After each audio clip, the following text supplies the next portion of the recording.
امریکہ اور اسرائیل کی دہشت گردی کے خلاف صف آ رہا ہے اور ایران کے ساتھ ہیں۔ حالانکہ ہم چاہتے تھے کہ قرارداد پاس ہو، مگر قرارداد نہیں ہوئی، مگر ایٹ لیسٹ یہ کہ ایک آواز یہاں سے چلی گئی، جس سے دنیا کو یہ باور ہوا کہ جموں کشمیر کے لوگ کس سمت اس وقت کھڑے ہیں۔ دیکھیے، ان کو یہ سمجھنا چاہیے کہ جو ایران کے معاملات ہیں ان کا براہ راست جموں کشمیر پر اثر پڑتا ہے، کیونکہ جموں کشمیر کی وابستگی ایران کے ساتھ ہے، چاہے وہ کلچرلی ہو، چاہے وہ ریلیجسلی ہو، چاہے باقی معاملات ہوں، براہ راست تعلق جموں کشمیر کا اور ایران کا ہے۔ اس سلسلے میں ہم یہ نہیں چاہتے تھے، ایسا یہ نہیں تھا کہ ہم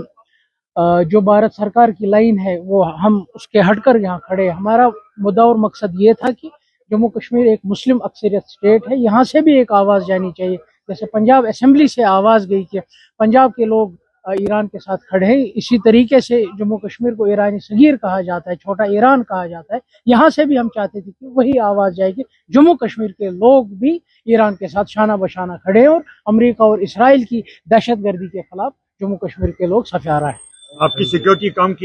کی گئی ہے کہ اس کے بارے میں کیا کہو گے کہ جو باقیوں کی سیکیورٹی اچھی اور دیکھیے، جہاں تک کہ سیکیورٹی کا معاملہ ہے، یہ اوچھے پن کا مذاق ایڈمنسٹریشن کرتی ہے۔ اگر ان کو لگتا ہے کہ ممبران ڈر جائیں گے اور وہ لوگوں کے ساتھ شانہ بشانہ